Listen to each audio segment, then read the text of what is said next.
Joe. We're really happy to be able to do this again. Like Joe said, it's a quick hour, so this is really just scratching the surface and getting the main concepts of what restorative practices is, and maybe bust some of those myths around restorative practices that you may or may not have. But before I do that, well, I'm going to relate this to restorative practices. When we talk about restorative practice, I'm going to advance the slide here for 1 second. When we talk about restorative practices, um, the one word to encapsulate it all is relationships. And so part of relationships is getting to know people.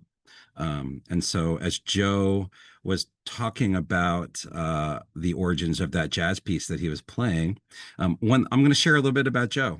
Joe, in his hobbies, he's shaking his head. He's a little embarrassed. That's okay. He actually moonlights as a DJ at KCSM, which is a jazz radio station right here in the Bay Area. And he is if you're interested in either Joe or Jazz or both, you might want to. I'm just going to give him a little plug. Follow his Instagram account. It's Joe. It's KCSM Joe. Is his handle over on Instagram, and he posts daily great jazz content, and you can catch his shows on Saturday evenings on KCSM. I think that's 90.7. Is that correct, Joe? KCSM? It's 91.1, Excuse me, 91. It's on and my and I'm presets. failing to So see the correlation between restorative practices and this topic. So I oh, will wait. it is about relationships, Joe. Really, Okay. when we talk about restorative practices, we're Okay. creating relationally based spaces. And so part of a relationally based space is getting to know one another across cultures, uh, Beautiful. across different diverse interests. And the more we know each other, the more we can empathize with one another. And so this is one of your many talents, and I wanted to call it out because I think the people in the room should know what makes you tick. Thank you, Dave. I appreciate that. You're welcome. We're gonna start today with this is called as if you haven't seen this before, this is a mood meter. This is something created by Dr. Mark Brackett out of the Yale Center for Emotional Intelligence. And this is a great way to introduce to whether it's with students or whether it's with adults, it's a way to create some emotional literacy. As well as a way to check in. As a facilitator, it's a great tool because I can get a sense how other people are feeling in the room, and I can always make adjustments based upon the results that we get. So if we can just take a moment, there is a great thing about Zoom, and that is the annotate function. So along your toolbar, you should see a button that says annotate, and if you just click that, it will give you a little toolbar on the side where then you can choose a stamp or you could draw. If you can just do that and uh, place your stamp on how you're feeling today, and I'll just explain what this looks like. This is along the x-axis is energy, and along the y-axis is I don't like to use positive or negative because that has a value judgment to it, but just sort of like the more like the red zone would be that you are having sort of negative thoughts, and you are low energy, excuse me, high energy. And then as you move across to the right, you can see it gets more energetic, and you get, so if I'm feeling sort of calm, kind of low energy, but sort of in a sort of positive state, I might say that I'm grateful or I'm tranquil or I'm collected. If I have more energy, I might be excited or motivated or enthusiastic. And along the other side, if I'm tired and just sort of I'm just not feeling it today, I could be disappointed or I could be anguished. And if there's high energy along with that, I could be worried or angry or frightened. So just kind of we'll get a sense of how the room is feeling to start our day. So we got some folks in the green. We got somebody who's in the blue. That's real, right? So again, there's no what Dr. Brackett says about emotions is we want to be an emotions scientist. We want to be curious about those emotions and not judgmental, right? So how we're feeling is how we're feeling. Along the human experience, we all have all of these feelings at one point or another. And so it's important that we are in touch with our how we're feeling because that gives us power to then choose how we act based upon that. So it looks like lots of us are in the green. We got somebody's really excited to be in the yellow. We got one person in the blue. If you can't find your annotate button and you'd rather use the chat, you can throw that in the chat as well. Concerned. Okay. All right. I'm Well, gonna I'd now. love to learn how to use the chat. I mean, how to use the annotate button, but I can't It figure should it be out. right along your toolbar at the top. That's how it is for most folks. It's Oh, may depend on what version of Zoom you have. Um, if you wanted to share, Liz, you could put it in the chat, or you can just say it. We're happy there. But if you want to keep it private, that's okay too. The nice thing about this is it's somewhat anonymous, and you can just kind of put out there how you're feeling. yeah. I'm feeling hopeful and satisfied. Excellent. And I know that Liz is coming to us from Salem, Oregon today. I learned that while we were in the weight room. All right, I'm going to go ahead and erase these other because the thing about these annotates is they stay on the next slide too. So I don't want that to happen. So we're going to just click around there. We're going to get rid of these. Somebody's up at the top there. Because this is a really fun way to also mess with people uh, as they're facilitating. If you want to mess with them, you could just pull up your annotate, start putting stamps all over the place till they turn it off. So this is what we're going to do today. We are going to define and understand what we mean when we say restorative practices. We're going to talk about the impact on school culture and climate. And then we are going to talk about circles. And Jessica is actually going to lead us into a virtual circle. So we can have that experience of what it's like to participate in a circle if you haven't done that in the past. And so, first, I just want you to take a moment to reflect. I know that there's various experiences of people that are coming into the room. What do you currently know or understand about restorative practices? And I'm going to invite you to either put that into the chat, or if you'd like, you can just, we are a small group, so I think it's fine for us to just take us off mute and just put it into the space. What do you already know? What do you understand? And there's no right or wrong answers here. This is just really kind of activating our knowledge base around restorative practices.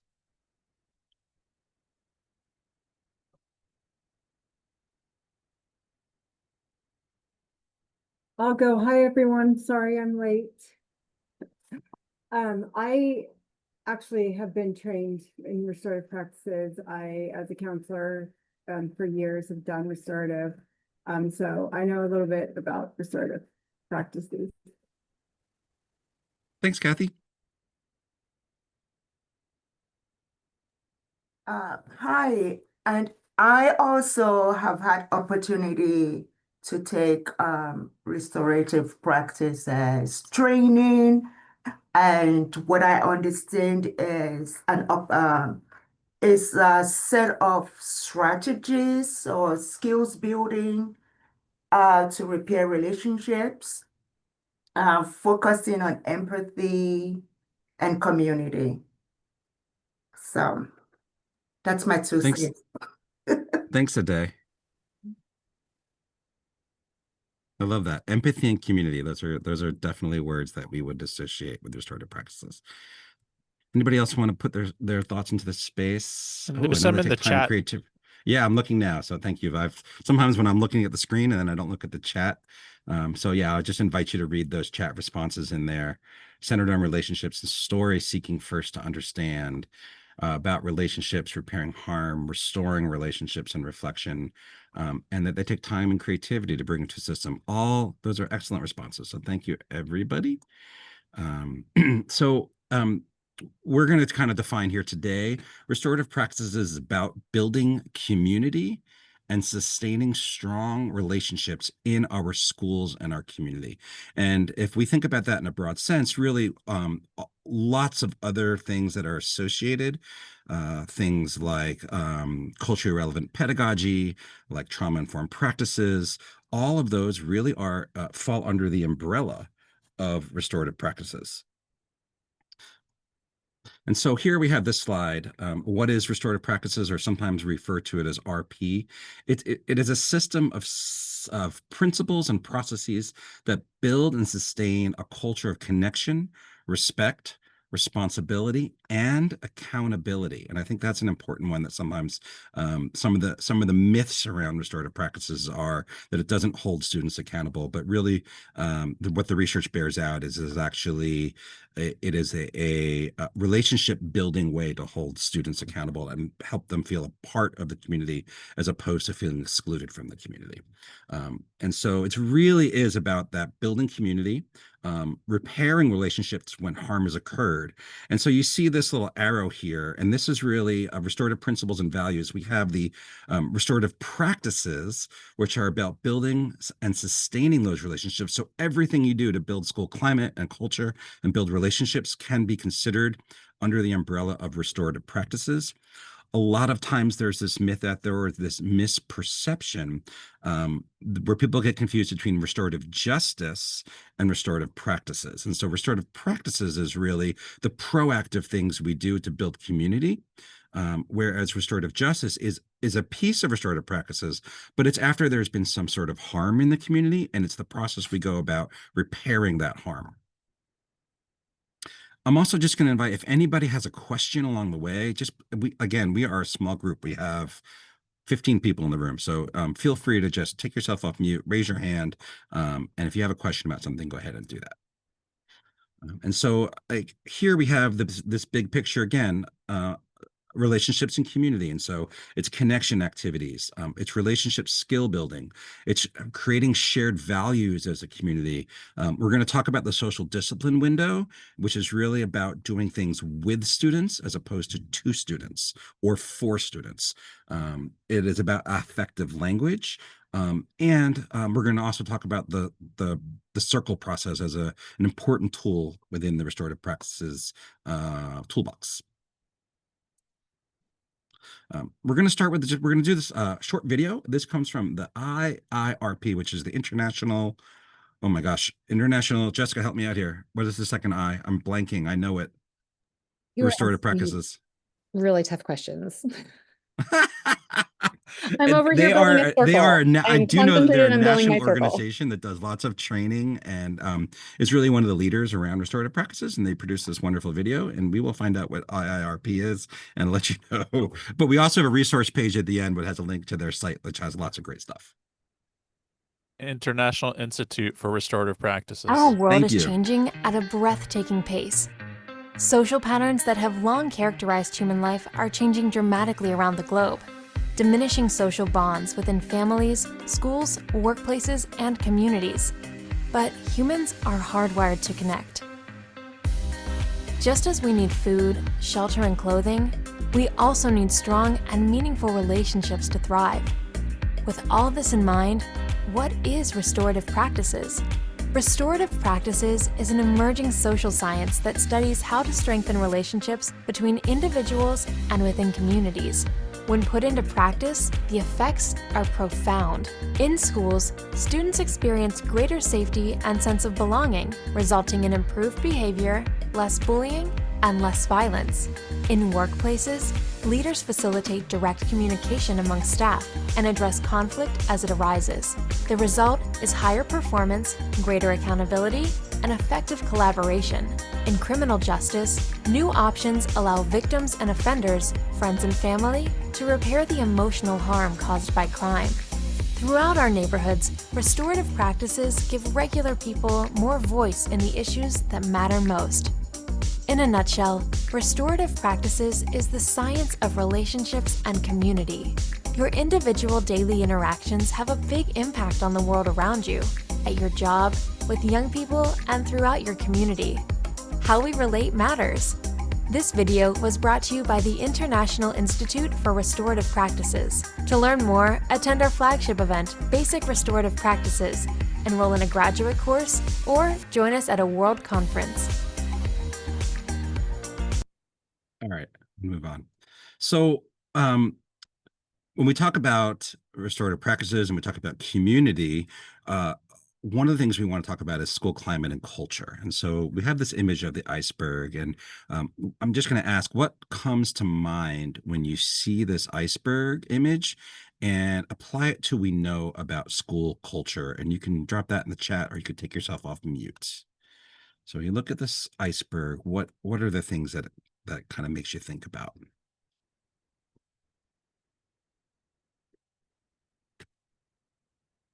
In relationships to school climate and culture.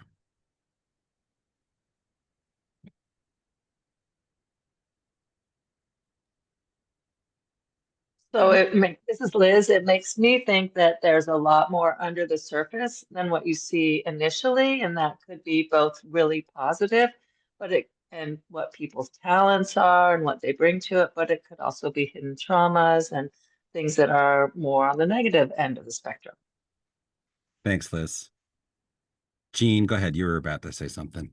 Oh yeah, similar to Liz, and also just that we might not know as much unless we've spent more time in a place, or maybe if we ask and get more input and perspectives from people who have been in that place.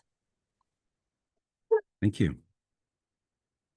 And then we have a couple in the chat as well. Lots that isn't immediately apparent, and there's a lot more going on with students and families than is at first apparent. And there's more to what we see than what's on the surface. And Dave, Also true. if I could just interject too, I think Yeah. as a school leader, it's really important to be aware of this, especially as you go into a new position, a new environment, right? There's the things that you see immediately, and there's the things that you're going to need to dig deeper and go into more depth in. And it could be as simple as, oh, well, this picture's always been on the wall there. I'm going to change it up and put a new picture over there. But man, there's a lot of meaning and context behind, that picture that was put there, and understanding just even those little gestures, how they could have big ripple effects. Thanks, Joe. Yeah. I think that every, whether it's a school or a district office or even a business, like every place has this school climate, and it's like that the climate is kind of like what you feel when you walk into a place. Like, how does it, like, do you feel welcomed? Do people greet you? And culture is really about those things that we do and those unwritten rules. So some of the more tangible things, and usually we only pay attention to what is visible. But under the surface, that's where the history and the embedded memories of those unseen components that very much contribute to the general school experience for everybody who's in that community. And so we really do need to look under the surface to see what is really going on. So we're going to do just a really quick review of the main components that make up school climate and culture. And so first is beliefs and perceptions, and these can be really powerful, right? What do we believe about? Do we believe that all students can learn? Do we believe that there should be equal opportunities for everybody? What is our thoughts about our discipline policies? So those beliefs and perceptions really do shape that school culture. Along with the relationships. So what kinds of relationships are existing? Those would be administration to staff to student, and everything in between, right? So student to student, teacher to student, teacher to administration. What are those relationships like that shape that climate and culture? What are people's attitudes, right? Are people coming to work with a sense of joy, or are people coming to work with a sense of dread? What are those written and unwritten rules? Because every place has those, the rules that we post, but also the rules that we don't post. What is the sense of safety? Do people come into these spaces feeling like they can bring their true selves, they can bring their authenticity, or do they feel like they have to be guarded, that they have to watch their back, that they might not have a safe place? And that could be either safety being either physical or emotional. We have our classroom spaces, right? What do they look like? Are they dynamic? Are they colorful? Are they inviting? What do those spaces look like? Or are they sterile? Are they off-putting? And not just the classroom spaces, but the public spaces, right? The library, the front office, right? Often the front office is the first place that a parent walks into. And so what is the vibe that they're getting as they walk into that? Is this a place that celebrates diversity, racial, ethnic, linguistic, cultural? Is it a place where everybody feels that they belong? And then what are those discipline practices that are taking place in that school? Is there a sense that things are fair, that people are treated with equity? And so another common way of thinking about school climate, and I said this a minute ago, is that initial feeling you get when you first walk through the doors of the school or an organization's building. Does it feel comfortable? Do you feel welcome and safe and happy to be there? Are the walls colorful and inviting? Are you acknowledged as you pass by others? And so again, here's this. I showed this slide before, but I wanted to bring it back again here, right? Like establishing that foundation. What are the connection activities? What are the relationship skill building? What are our shared values? And so that brings us to a really important part of restorative practices is something that we're calling the social discipline window. And it kind of looks like this. And so when we place the qualities of high expectations and structure on one axis and high support, care, and concern on the other axis, we get these four quadrants. And that really helps us understand the interplay between these qualities and what it means about our actions and how they are received by others. If you know the work of Zaretta Hammond, she talks about the warm demander.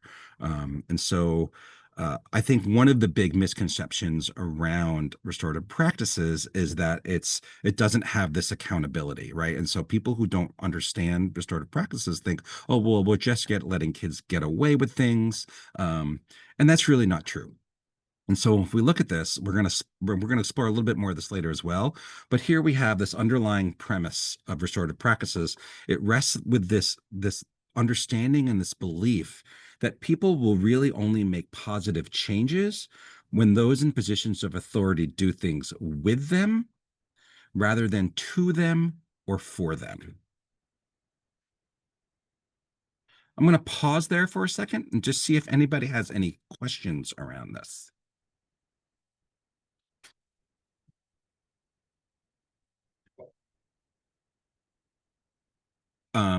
What you can also do is thinking about a person who in your life when you were a kid, right?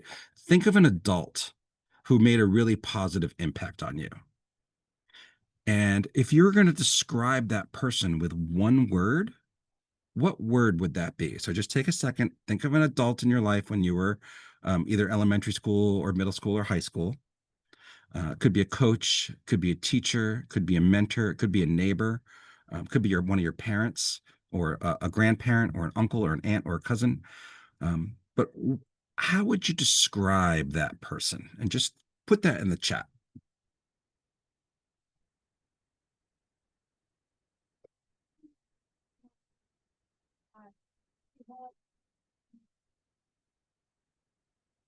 Supportive, listener, caring or understanding, empowered. I felt seen, empathetic. These are great words. Aware of my situation and needs. Okay. Now, think about that person. Oh, and my English teacher, I love it. Think about that person, and when you were a kid, I'm sure you made some mistakes. And so when you messed up, maybe it was a misbehavior or something. One word, how would that person respond?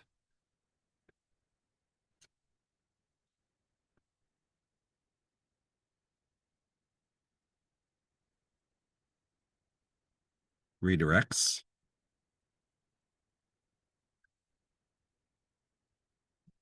What's up? Teachable moment, 2 words. That's okay. We could use it. Two words is fine. Right. Okay. So talk to me. Also use humor, calm, patient, response, support with kindness and understanding. Here's the non-judgmental. All of those things are 100% true. But I also want you to think about, did that person let it slide? Or do they try to hold you accountable and try to teach you? Right. And so that's where we get into that with, right? And so everything we do in restorative practices, we want to try to put ourselves, we want to be that supportive, empathetic, kind, without judging. But at the same time, we want to enforce limits. We want to provide structure, and we want to have high expectations, right? Someone who truly cares about you, like limits our love, right? And I've heard that before too. So I think like for me personally, especially when I was a new teacher, um, I always thought that, or like building relationships with my students, I felt like was always a strength of mine. And when I think back, I think sometimes I might have been too much in that for box, right? Doing things for somebody, making an excuse for somebody because I had so much empathy, but that really didn't move that student forward. And I needed to be more, and I learned that as I went through my career a little bit more, is really about being that warm demander, of having high expectations, setting limits and boundaries, while also connecting, being empathetic, being non-judgmental, and doing something with the student. It's all based in relationship, right? We can't move students forward if we don't have that basis in relationship. So I think at this point, Jessica, I think I'm turning this over to you as we talk about circle. Is that correct? No, No, I'm still going with circle. Okay. you are, yes. You have like 3 or 4 more slides. Oh, perfect. I can totally do that. So we're going to talk about circle. Jessica's going to lead us in this circle. But we're going to talk a little bit about circle. Like as we talked a little bit before, circle is not the only thing that restorative practices is, but it is an important, powerful tool. And it's through the circle. It it's it is one of the ways that we can build a relationship-centered classroom or school. By the way, I have been a part of circles with students. I've also been a part of circles. I've seen staff meetings being conducted in circle. When restorative practices are truly implemented wall to wall in a school, it's how it becomes part of the culture of that school. This is how we operate. And so in the chat, what I want you to just put in the chat is, what comes to your mind when you think about circles?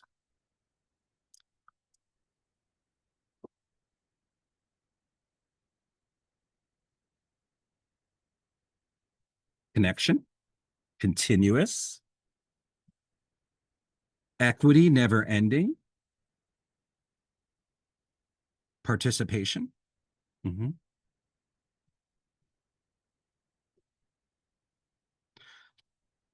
Not exclusionary, right? Everybody's in there, equally seen and able to participate.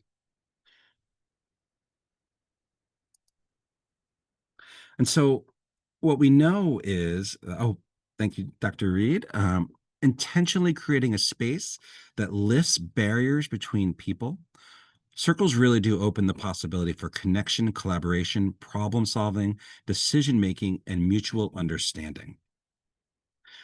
There are a lot of research around circles and the benefits of the circle. That creates a space of belonging. It's relevant and engaging. It helps us build our social skills and creates connections and bonds. And you could also have this targeted inquiry, right, where there's an exploration of impact, behavior ownership, and we're taking responsibility for actions.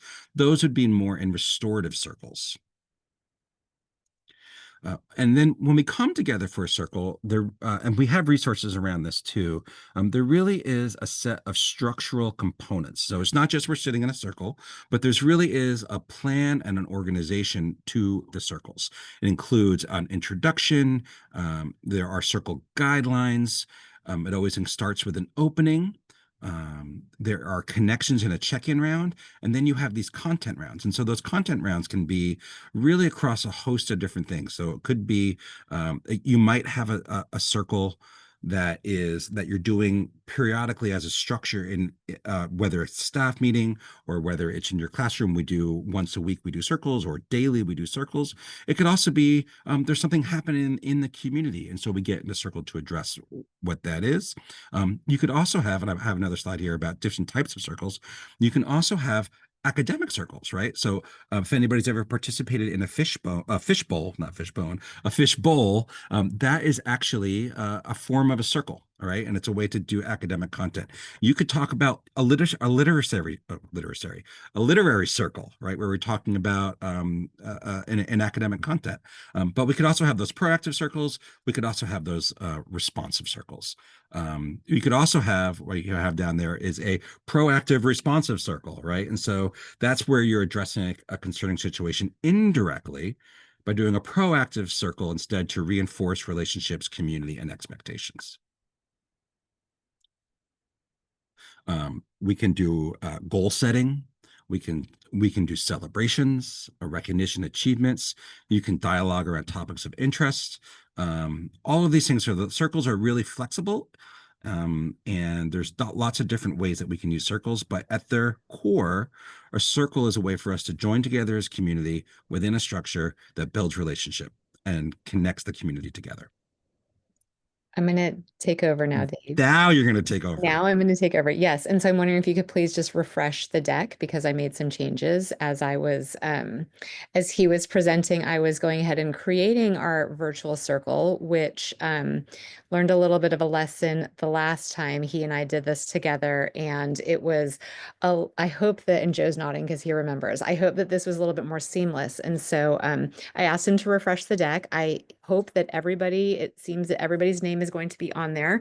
I did take the liberty of just using people's first names. And so we're going to go ahead and go through the circle, and I'm going to wait for it to come back up on the screen. And so what I did is I created little like text blocks for everybody's name, and then I just copied them all and pasted them onto each subsequent slide because virtually we have one slide per question. And then everybody can see where they sit in the circle.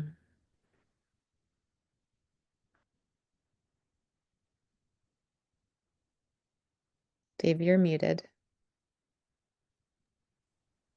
I said I'm getting there. Okay. There we go. Okay, let me share. Let me slideshow this and share.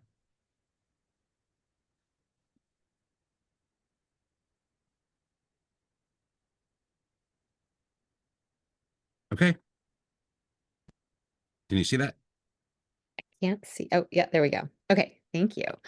All right, so we have our circle format where we go over the guidelines, we talk about the talking piece, we have an opening. I've chosen a poem called To Be, and then we have a check-in, and these each round, if you have not done a circle before, I like to go with like gradually deepening the context of the question and to allow people to kind of like warm up and kind of find their groove in today's circle. Because just because you participated in one in the past or you do them regularly, you might be with a bunch of different people that are new to you or that are new to each other, and the dynamic will always be different. So we'll do a check-in, we'll have some discussion questions, and then we'll have our checkout and closing. Next slide, please. Okay, so the guidelines are respect the talking piece. Everyone listens, everyone has a turn. Generally, when we have in-person circles, we have a nice centerpiece with a variety of options. Different people have different styles. Dave likes to select the same talking piece that has sentimental value to him and his family. And so if you haven't had the opportunity to participate in a circle with Dave, he has a baseball that was signed by all of the members of one of his son's little league teams the year that he coached, and they made it quite far. Did you make it to the nationals? No. I like to think and say that you did, though, because you were a terrific coach. All right. That's a better And story. that's another story. So when I have my talking pieces in the centerpiece, I have a piece of fabric that's laid down. I have a living plant. I think that just brings some sort of serenity into the space. And then I try to choose a variety of different objects because I will randomly select somebody to select a talking piece. I did one recently and it was with students, and the student went and picked up the plant. And then I was just worried that all of the potting soil was going to tip out of it, but everybody did a good job of keeping it upright as they passed it around the circle. But I thought that was an interesting choice. But he went for the plant. And then speak from the heart, your truth, perspectives, and experiences. Listen from the heart. And this one I think can sometimes be challenging for people because they're so intent on thinking about what they might want to say that they aren't actually actively listening to what other people in the circle are saying and absorbing that information. And then trust your thoughts, no need to rehearse, which sort of goes back to the previous one, listen from the heart. Next slide, please. Okay, so the talking piece can help create an equitable environment for sharing. Everyone gets a chance to speak or has the right to pass. And I think that sometimes we forget that we always have the right to pass. The person holding the talking piece is the only one who may speak, and everyone else in the circle is actively listening and trying not to spend time thinking about what they're going to say. And it moves whichever direction the first speaker wants to pass it in. Next slide. All right, so now I'm going to open today's circle. To Be by Mary Oliver. To be done with becoming and simply be. Let go of who you are not and were never. Let go the hand of the known and of not knowing. Let go the hand that has held you. See it palm up and open, present and ever loving, inviting you now to know what you know, to go where you'll go, to be who you know you are. Thank you. Okay, next slide, please. Okay, so we're going to start with what's your color? And because we don't have somebody to select a talking piece, I'm going to ask Rachel. And I do notice that a couple of people dropped off since I created this. So I'm hoping that Rachel is actually, I see Liz on my screen. So Liz, I'm going to invite you to start. And then we will go clockwise. And Liz, what is your color right now? And people can interpret this any way they want to. They can identify with the color. They can select it because it's their favorite color. Just what is your color right now? My color is a deep violet blue. A deep violet blue. That's very pretty. Thank you. All right, we're going to go counterclockwise. So we're going to go with Marvin next, please. I'm feeling more in I think my color is going to be I would say if I'm thinking of time, where it's like probably the 9 o'clock bluish in that kind of realm. 9 o'clock blue. Closer to the center or farther out? Ooh, I would say middle of it, close, further outish. Okay, thank you. 9 o'clock blue. Kelly. I would say I'm probably a little bit more in the lighter icy blue color. I'm struggling with this cold weather the last few days, and really having to reevaluate my wardrobe to survive outdoor supervision for several hours a day. I hear you. Yes. Monica.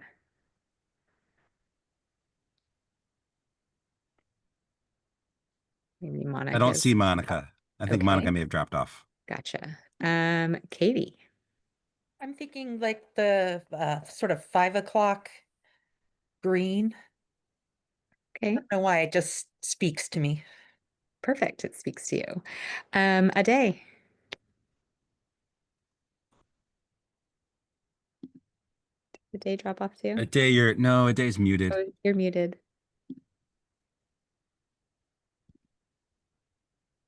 Sorry about that. My mouse is malfunctioning. I'm gonna go with a intense, what would I call it? Blue, deep blue. Yeah, right towards the middle. That's yeah, I'm feeling An intense color. an intense color. Yeah. Gotcha. Thank you. I'm not sure if I see Myrna on here anymore. Oh, we'll just go to me. Okay, I'm Dave. next. Yep. I'm gonna go with the blue. The blue is calling me right now. An unspecified blue, just in the general area. Like the dark blue that's towards the center, sort of right at 9 o'clock. Okay, so you're the more intense version of what Dr. Reed said. Yes. Great. Jean. I'm at the 8 o'clock blue. The 8 o'clock blue. We got a lot of people in that blue range today. Thank you. Megan. I'm at the deep cobalt blue. Deep cobalt blue. It's nice to hear your voice, Megan. Lisa. I'm thinking about a 2 o'clock orangey yellow. Ooh, nice. And Joe. I'm gonna go with 7 o'clock aqua teal. Aqua teal. Nice. Kathy. I think that I'm the yellow, probably between the 1 and the 2. Okay, 1 and 2. And Rachel. I would say I'm between the purple and the gold right now. Those are my calming colors. Ooh, purple and gold. Nice. Mhm. I'm gonna go with probably about the 2, 3 o'clock yellow. I'm feeling pretty calm right now. Okay, I think we got everybody. Yes, we started with Liz. Okay, all right, next slide, please. Okay, so question number 1, think of a supervisor, current or former, and in which quadrant would you place them? And we're not going to identify the supervisor. We're not going, unless you choose to, but That's okay. And just kind of take a minute to think about where you would place them, especially as those of you who are in this program and on this call for clearing your credential. You're now in a role different from ones that you may have held in the past. And you may look at your supervisor in a different light now that you are also having to be functioning in a supervisory capacity. So being more aware and paying more attention, think of a supervisor and in which quadrant would you place them. So I'll give you just a minute to think about that, and then we'll start. We're going to stay with the same order and the same starting. So Liz, you'll be up first in just a few seconds.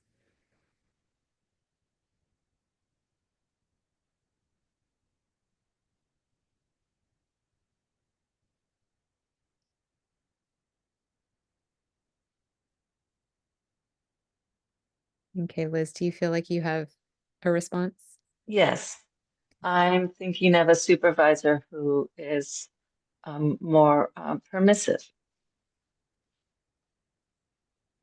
Thank you. We're just going to go, I am going to be kind of a little bit aware of time. So we're going to just run through this one with the comments, and then we have some more on the next slide. Marvin. I'm gonna go to bordering on punitive and neglectful. I'm sorry. Kelly. I would say we're somewhere in permissive and restorative. Okay. Monica. Oh, Monica's not here. Katie. Also, Sorry, I'm Katie. here. I would say permissive. A day.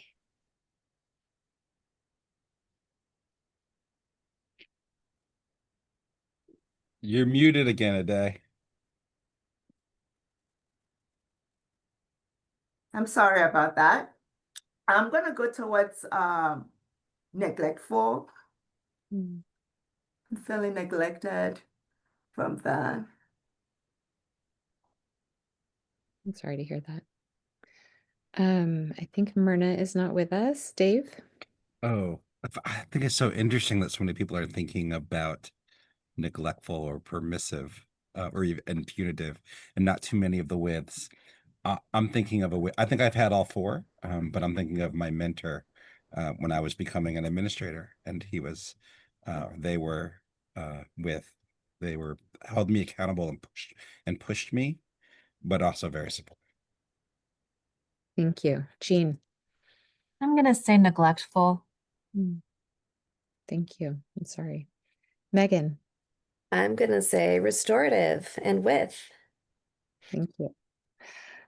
Lisa? This was in the past, but I would say high punitive. I'm glad then that was in your past. Joe? Permissive. Permissive. Kathy? With restorative. Nice. Rachel? I would say with restorative. Great. I would say restorative and permissive, more restorative than permissive. Okay, I think we've made it around the circle. Next slide, please. So now we're going to go a little bit deeper with this question. And where are you in the window? And why have you placed yourself in that quadrant today? So think of yourself whether you are on this call because you are a mentor and you have many years of leadership under your belt, or whether you're just beginning this journey. And does this change for you? And if so, what is the context in which it might change for you, where you become more permissive, maybe a little bit more, you have become perhaps a little bit more neglectful.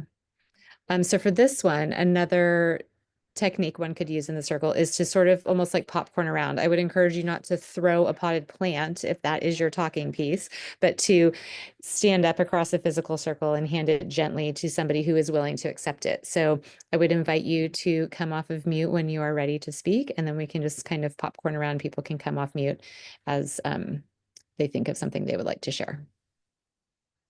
So where are you in this window? I'll go first. This is Kathy. I know where I want to be. I want to be in restorative. I think that I tend to be more permissive. So that's one of my goals is to be more restorative. Okay, thank you.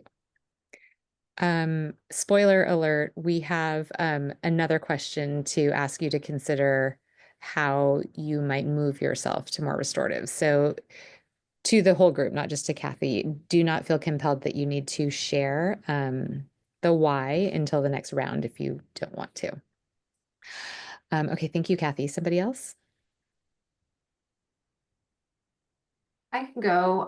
This is Kelly. I also feel that I fluctuate between permissive and restorative as well. I try to be more in the restorative place. I just think there are times where we pick and choose our battles, right? And where are we going to have our most impact?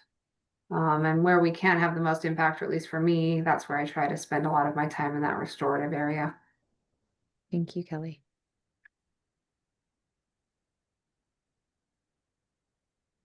I'll jump in and add that I'm trying to be restorative. However, I'm finding that sometimes in past places, there are staff that really want me to be punitive in my leadership role.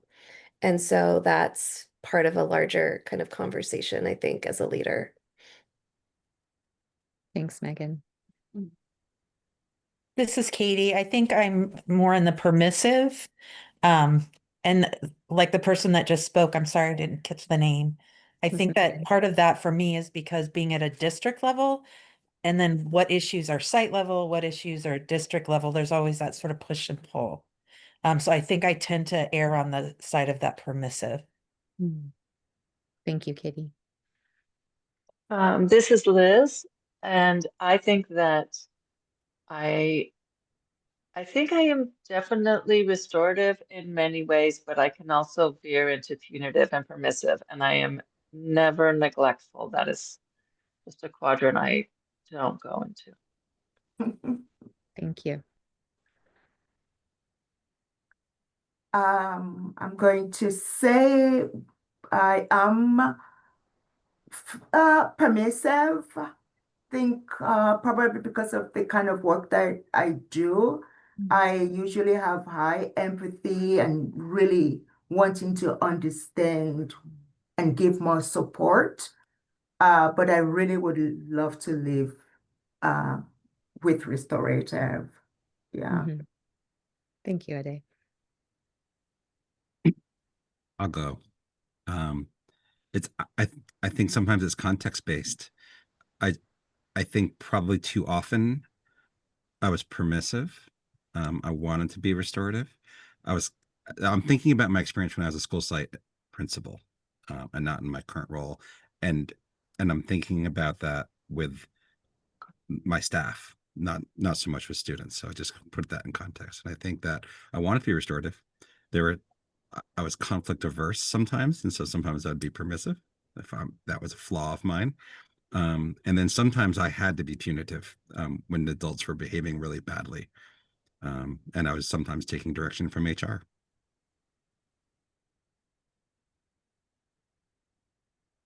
I think for me, it's definitely a dance between restorative and permissive. And, to piggyback and add on to what, Dave was saying, it's like, I think it's a lot of the politicking sometimes and the fluidity of our leadership that we have to be in at times. But I know working with children, punishment hurts, discipline, I'm just trying to change behavior. But I think even for me being like, even in the district, I'm the only Black male principal and I'm the young one. And so I know that there, especially within a population where there's not a lot of, Black and brown students, and those students, we do see from the data that, there are behavior issues. But for me, I think my impact hits different. So when I am being restorative, it's that phone call is going to hit different from Dave making that phone call. It's just going to hit different. So I think that restorative piece, as far as our leadership, is needed in different areas to make that impact, and understanding that sometimes your leadership is it's only going to go that far. You're going to have to work together in this village kind of mindset to be restorative for different populations. Thank you. Thank you, Dr. Reed. Has anybody else, this is the only thing I don't like about this version of the circle, is that I can't keep track of who has spoken and who has not yet. I can go. Oh, Go ahead. I was just gonna say, I know for sure it's not punitive, even when there's times I want to be. But that's my fight. because of my high expectations that I set for myself, that I expect others to also have high expectations. But I also know that I'm more restorative and permissive because I try to understand and then work through the situation with them to help them understand what they need to do. So, yes. But never, and I'm never neglectful. So I want to say I'm really like what Liz was saying. Hers was spot on. So thank you, Liz. Thanks, Rachel. Jean? I was just gonna say, I'm not a site leader yet, but I'm in a new site this year as a TSA intervention lead where I need to really support teachers and also help them with documentation and intervention and supports. So I think I'm finding that when you're new and you're really trying to build trust and credibility, I think I tend to lean more toward permissive in trying to do that. And maybe people have different styles of where they might lean towards when they go to a new place.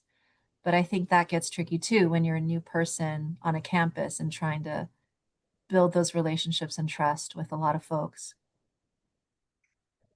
Yes, thank you. And Jean, I would even add to that as a TSA, you're in this really interesting space where you are still part of the teachers union, yet you are functioning in a much more administrative capacity. And so that's just an added layer of complexity in how you will lead the work that you're doing.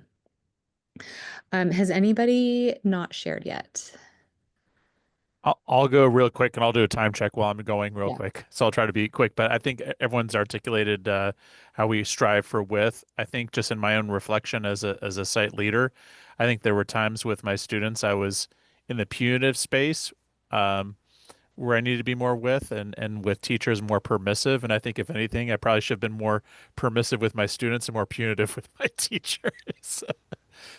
But striving for width all the way through. Thank you, Joe. And I am mindful of the time. We have a couple more things to do. So, Dave, if you could advance to the next slide, please. And we're actually going to amend this one so that we're, uh-oh.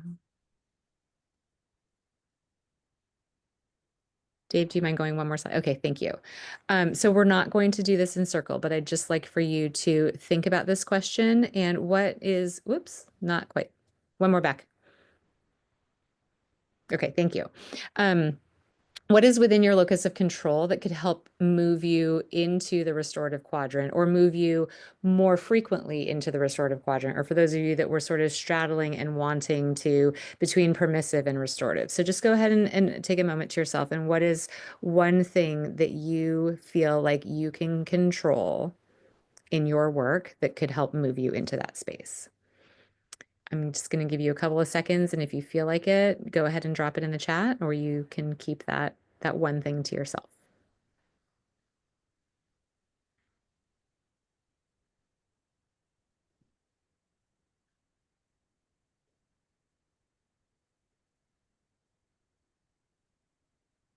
Okay, next slide, please. So our closing is fist to 5. I'm sure many of you are familiar with this, but a fist is a negative response, and then a 5 is the highest. So it's almost like a rating scale. So with fist to 5, how are you feeling at the end of today's circle? This is our closing. Not great, confused, upset, not really sure what had happened, or a 5 is wonderful, satisfied, energized. Maybe you learned a little something. So go ahead and drop your number in the chat. So a fist would be a 0 and a 5 would be a 5.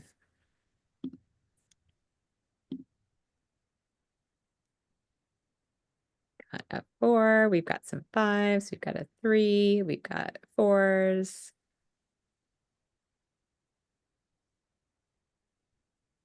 Okay, thank you, everybody. Next slide.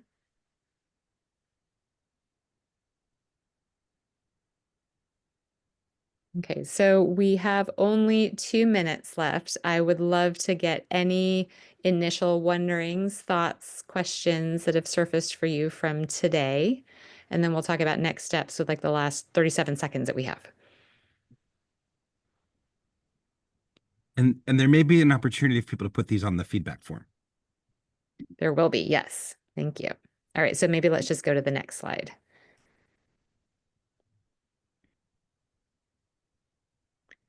Okay, so we have a follow-up to this, part 2, on December 3rd. There will be a survey that I believe Joe has just dropped in the chat. Please complete it. It's only a few questions, but it's going to sort of help focus Dave and me in the direction that we can support you for round 2. And then there's one more slide.